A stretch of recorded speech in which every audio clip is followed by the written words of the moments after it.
Assalamualaikum warahmatullahi wabarakatuh. Salam rayu, rayu, rayu. Teman-teman, kembali berjumpa dengan Lancaneru. Di channel ini kita akan sama-sama membahas tentang sejarah, teman-teman. Kita selami sejarah Nusantara ini agar kita bisa mengambil pelajaran dari situ. Oleh karena itu, teman-teman jangan ragu untuk berinteraksi dengan Lancaneru melalui kolom komentar. Untuk dukungan terhadap Lancaneru, jangan lupa untuk like, share, dan subscribe. Terima kasih untuk teman-teman yang sudah subscribe dan mendukung channel Lancaneru. Mari kita lanjutkan videonya.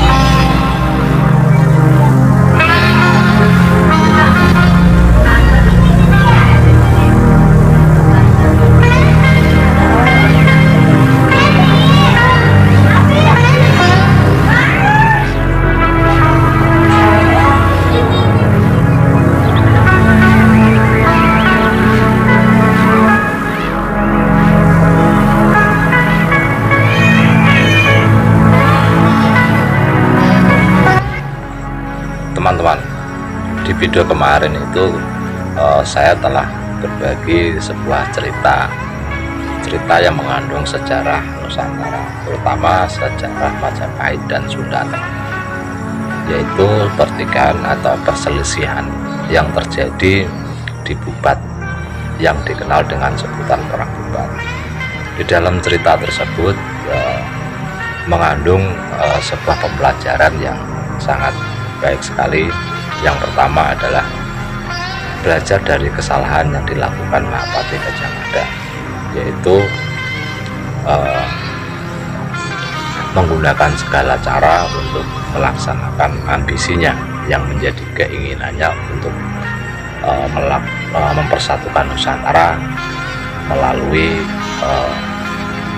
politiknya dan juga melalui serangan yang dilakukan terhadap Raja Sunda di Bubat. Pelajaran yang kedua yang bisa kita ambil dari situ adalah pentingnya menghargai hak-hak orang lain atau prinsip-prinsip orang lain yang ingin merdeka, yang mungkin tidak sependapat dengan kita,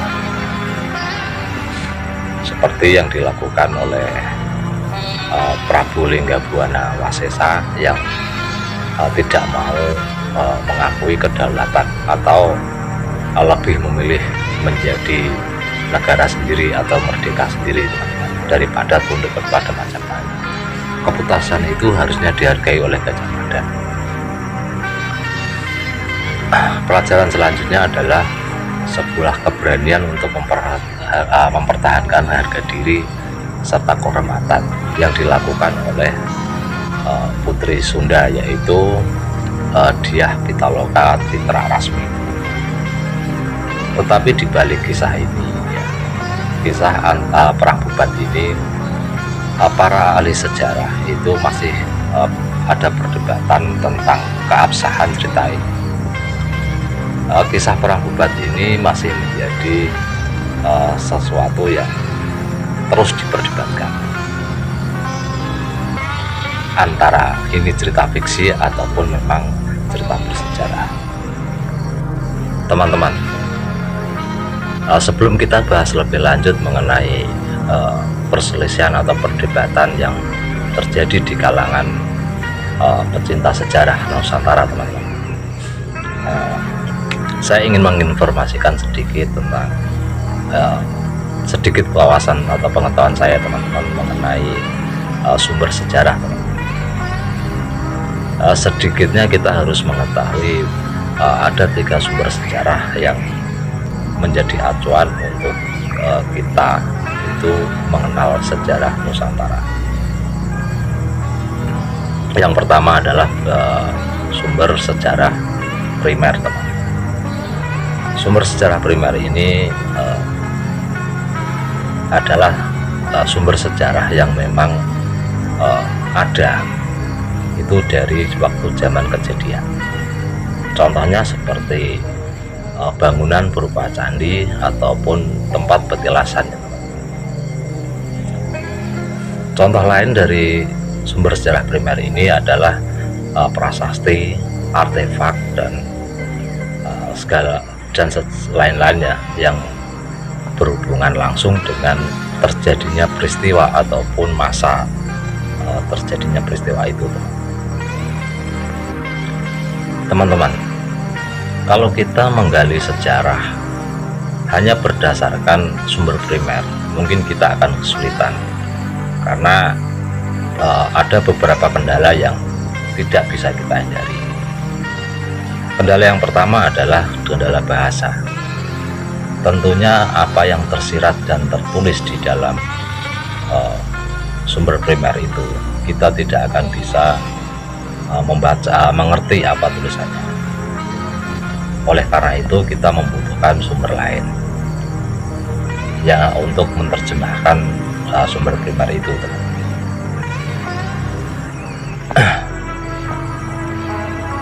Di samping itu juga kendala lain ada ya, seperti bentuk bangunan yang ditinggalkan pada zaman dulu itu rata-rata itu sudah runtuh. Kalaupun kita bisa melihat bentuk candi dan petilasan lain, itu sudah melalui pemugaran yang dilakukan oleh orang generasi selanjutnya. Sesuatu yang dipugar itu bisa dikategorikan sebagai sumber kedua, yaitu sumber sekunder. Sumber sekunder itu adalah sumber sejarah yang ada atau diterbitkan atau dibuat itu setelah masa kejadian selesai atau mungkin sudah lama terjadi. Contoh dari sumber sekunder ini adalah adanya serat gending ataupun catatan-catatan sejarah lain yang berdasarkan terjemahan Al-Qur'an dari sumber primer itu sendiri. Contohnya adalah kitab Pararaton, terus kitab Negara Kartagama. Contoh rujukan sejarah lainnya yang merupakan sumber sekunder, teman-teman, itu adalah Kidung Sundayana, Serat Parahyangan, terus mungkin masih banyak lagi seperti Babat Dalem ataupun Hikayat Sang Bima. Itu juga merupakan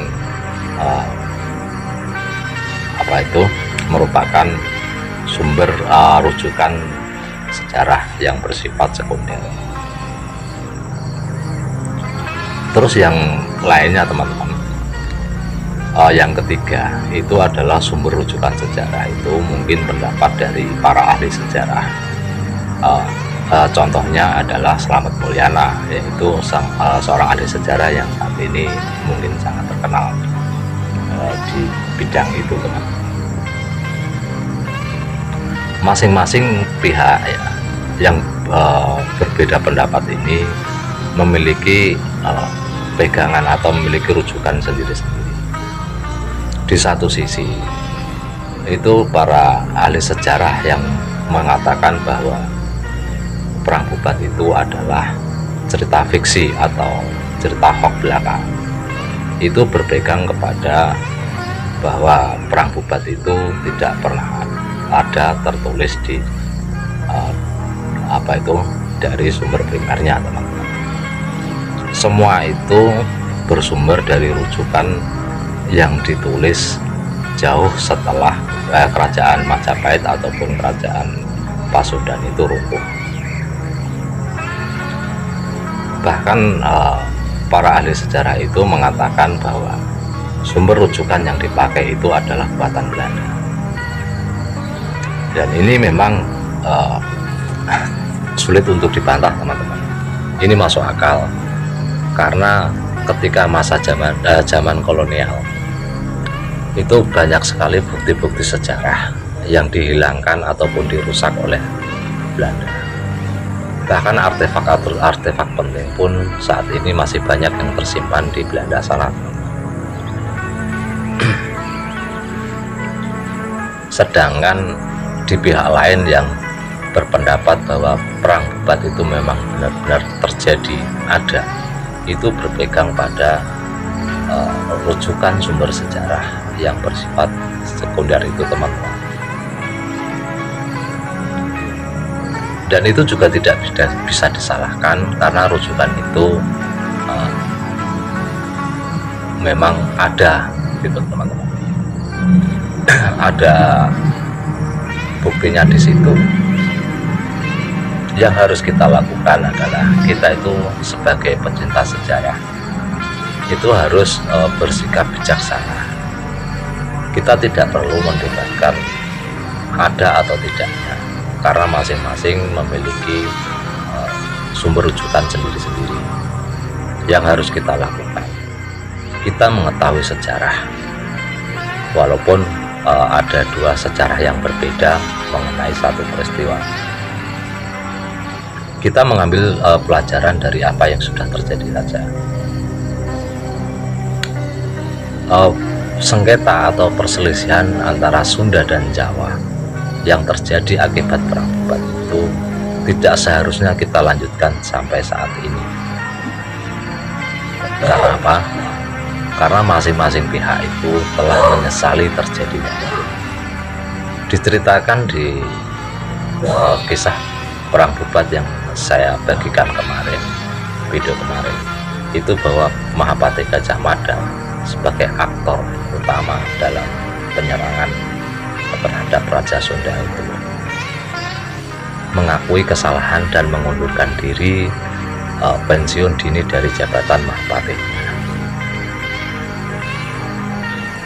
Penyesalan yang datangnya belakangan itu memang sulit untuk menghapus luka yang diakibatkan, yang saat itu diderita oleh pasukan dari kerajaan Sunda Galuh, bahkan diwariskan ke anak cucu. Kita harus bisa bijak, kita hentikan persengketaan yang telah terjadi, yang telah turun-temurun ada itu, karena biar bagaimanapun juga antara Jawa dan Sunda itu masih bernaung di bawah Nusantara. Kita adalah saudara, kita adalah satu. Terlebih-lebih antara Jawa dan Sunda saat ini sudah banyak sekali terjadi